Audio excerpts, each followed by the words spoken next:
The Forgotten River, the eastern branch of the Potomac. These are all just a few names for the river we've come to know as the Anacostia. We, at Anacostia Riverkeeper, with the help of the District Department of Energy and Environment, would like to welcome you to the Anacostia and thank you for joining us out here on the river. These boat tours are funded by DOE through the Anacostia Cleanup and Protection Fund, via funds collected from the 5-cent bag fee in the District of Columbia. You can come along on these boat tours virtually, through videos like these, or in person when available in the spring, summer, and fall. And, as always, tours are offered free of charge to all DC residents and visitors. So let's head out on the river and see what the Anacostia has to offer. Let's take a trip back in time. We're 400 years in the past, floating down bluish-green Anacostia waters past what is now Anacostia Park. There are no roads or houses, no metro lines or bridges, only cliffs and wetlands on the eastern bank of a river that is 30 to 40 feet deep in some places. Thousands of shad swim beneath our boat, massive 12-foot sturgeon hide from sight, a bald eagle and an osprey duel over a catfish overhead. The Capitol building and Washington Monument are nowhere to be seen, only a pristine and thriving river ecosystem. This is the Anacostia River, in its beautiful and unaltered state.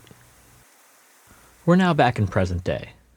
The Anacostia River's main stem is 8.5 miles long and runs from its confluence with the Potomac River in DC to the south, all the way up to Bladensburg, Maryland in the north.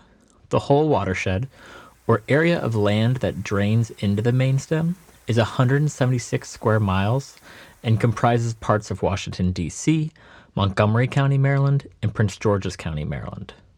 To put that into perspective, the whole Chesapeake Bay watershed is over 64,000 square miles. Almost 80% of the watershed lives within the state of Maryland, with Sandy Spring, Maryland, serving as the highest point in the watershed both geographically and in terms of elevation. With tributaries like Sligo Creek, the Northwest Branch, Lower Beaver Dam Creek, and many more, the Anacostia's water flow around much of what we call the Beltway region today. The Anacostia is a tidal freshwater river, with the entirety of the main stem lying in the coastal plain region, meaning that it is meant to be a wide, meandering, and slow-moving river. In fact, the average time it takes for water to travel the entire 8.5 miles of the main stem Anacostia is around 30 days, or one whole month. The Anacostia main stem typically experiences 2 high tides and 2 low tides a day, with a tidal range of around 3 feet. Over time, the Anacostia and its watershed have changed over the course of human history.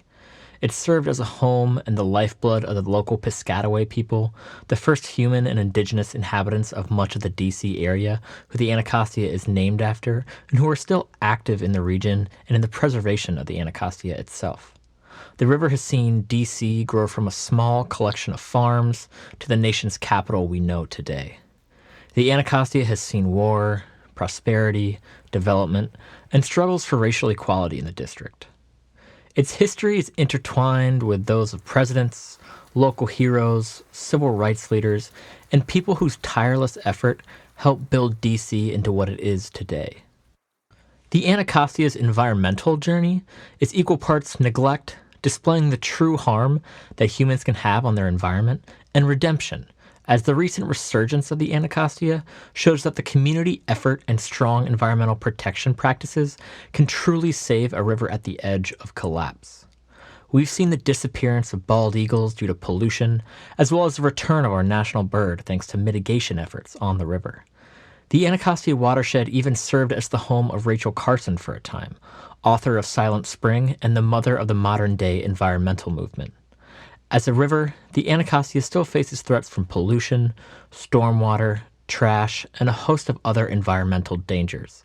But DC and Maryland, with the help of community members and organizations like us at Anacostia Riverkeeper, are working together to fight these issues and ensure the Anacostia continues on its journey to a pristine ecosystem. On this boat tour, we'll introduce you to the true Anacostia that few rarely get to experience.